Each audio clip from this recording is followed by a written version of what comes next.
ಹೇಳ್ರಪ್ಪ ಹೇಳ್ರು. 3 ಕೋಟಿ ಜನ ನನ್ನ ಫಾಲೋ ಮಾಡ್ತಾವ್ರೆ. ಯಾವ ಬೋಳಿ ಮಗ ಹೇಳಿದ್ರಿ? ಹೆಂಗೆ ಅದು ಗುರುಗಳೇ? 3 ಕೋಟಿ ಅಂದ್ರೆ 30 million 30 million people are following you. ಹೌದು ಸರ್, 100% ಇದ್ದಾರೆ.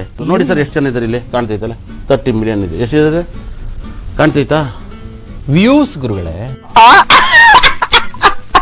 ವ್ಯೂಸ್ ಅಲ್ಲ, ನೀವು ರಾಂಗ್ ಹೇಳ್ತೀರ. ವ್ಯೂಸ್ ಇರೋದು ಬೇರೆ. Views 30.5 million. ಹೌದು. ಇದು ನಿಂಗೆ ಗೊತ್ತಲ್ಲ ಗುರುಗಳೇ? ನಿಮ್ ಪರ್ಮಿಷನ್ ಇದ್ರೆ ಬ್ಯಾಕ್ ಗೊತ್ತಲ್ಲ? ನೋಡಿ ನೀವೇ ಹೇಳಿದ್ರಿ ಸರ್. ಏನಂತ ಹೇಳಿದ್ರಿ? ಫಾಲೋಯರ್ಸ್ 1 ಲಕ್ಷ ಜನ. ಹೌದು, ಏನಂತ ಹೇಳಿದ್ವಿ? ಏನ್ ಓದ್ಲಿ ಅಂದ್ರೆ ಹಿಂದೆ ಒತ್ತಲ ಅಂದೆ. ನೋಡಿ ಸರ್, ಹಿಂದೆ ಅಂದ್ರೆ ಬೆನ್ನು ಅಂತ ನೀವೇ ಹೇಳಿದ್ರಿ.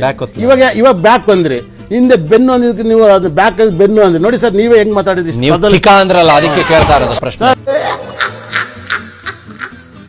ನೋಡಿ ಸರ್, ಏನಂತ ಹೇಳಿದ್ರೆ ನಾನು ನೀವು ಒಂದ್ ಮಾತು ಹೇಳಿ ಸರ್. ನೋಡಿದ್ರ ಟಿಕಾ ಆ ಜಿಂಗ ಲಕ ಲಕ ಲಕ ಎಲ್ಲ ಏನ್ ಮಾಡ್ತಿದ್ದೀರಾ? ಬರ್ರ ಬರ್ರ ಬರ್ರ ಬರ್ರ ಬರ್ರ ಬರ್ರ. ನೀವು ಹೇಳಿದ್ ನಿಜ ಗುರುಗಳೇ. ಖುಷಿ ಆದಾಗ ನಾವು ಹಗ್ ಮಾಡ್ತೀವಿ, ನಾವು ಆರಾಮಾಗಿ ಖುಷಿ ಪಡ್ತೀವಿ, ನಾವು ನಿಜ ಕಿಸ್ ಮಾಡ್ತೀವಿ, ಅದೆಲ್ಲವೂ ನಿಜ. ಬಟ್ ಆ ಜಾಗನ ಖುಷಿ ಪಡಿಸೋದು ಹೆಂಗೆ ಗುರುಗಳೇ? ನಾನು ಒದಿಬೇಡಿ ಅಂತ ಹೇಳಿದ್ದೀನಿ. ಅದು ಒಂದು ಖುಷಿಯಾದಂತ ಒದಿಬೇಡಿ ಅಂತ ಹೇಳಿದ್ದೀನಿ. ಮುಂದಕ್ಕೆ ನೀವು ಆ ಜಾಗನ ಎಬ್ಬರಿಸೋದು ಹೆಂಗೆ ಗುರು?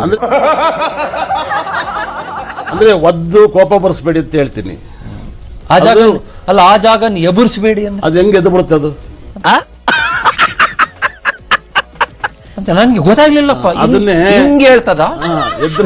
ನೋಡಿ, ಹಿಂಗೂ ಎದಳಲ್ಲ, ಹಿಂಗೂ ಎದಳಲ್ಲ ಸರ್. ಆ ವಿಡಿಯೋ ಇನ್ನೊಂದ್ಸಲ ಪ್ಲೇ ಮಾಡಿ, ಟೈಮ್ ಕೊಡ್ಬೇಕು. ಮಾಡಪ್ಪ, ಹಾಕಪ್ಪ. ಸುಖ ಬಂದಾಗ ಸಂತೋಷ ಬಂದ್ರೆ ಮೈ ತುಂಬಾ ಹಗ್ ಮಾಡಿ ಕಿಸ್ ಮಾಡ್ತೀರಾ. ಆದ್ರೆ ಆ ಜಾಗನೂ ನೀವು ಸಂತೋಷಕ್ಕೆ ನೀವು ಬಳಸ್ಕೊಳ್ಳಿ.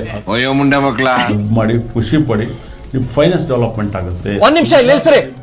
ಅಂದ್ರೆ ಏನು?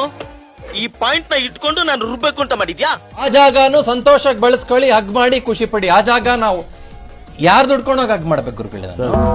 ಸರ್, ನಿಮಗೆ ಯಾರು ಇಷ್ಟ ಇರ್ತಾರೋ ಹೋಗಿ ಹುಡುಕಿ ಹೋಗಿ ಸರ್.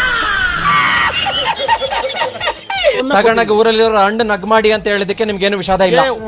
ಇಲ್ಲ, ಚಾನ್ಸೇ ಇಲ್ಲ, ನೋ ವೇ. ಗುರುಗಳೇ ಇಲ್ಲಿ ಕೇಳಿ. ಬಟ್ ನಾನ್ ನಿಮ್ಮನ್ನ ಕೇಳ್ತಾ ಇರೋದು, ಹೋಗಿ ಅದನ್ನು ಖುಷಿ ಪಡಿಸಿ ಹೋಗ್ಬಿಟ್ಟು ಹಣ್ಣನ್ನು ಹಗ್ ಮಾಡ್ಕೊಳ್ಳಿ.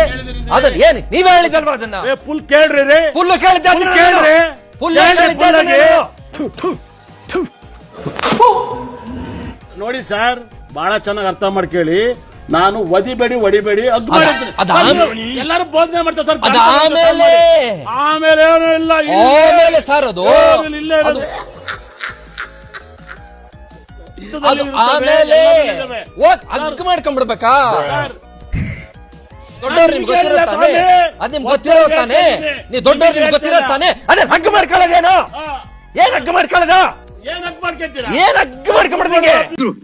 ಒಳ್ಳೆ ಹುಚ್ಚು ನನ್ನ ಮಗನ ಸವಾಸ ಆಯ್ತು. ನಡೀರಿ. ಓಕೆ ಫ್ರೆಂಡ್, ಬಾಯ್.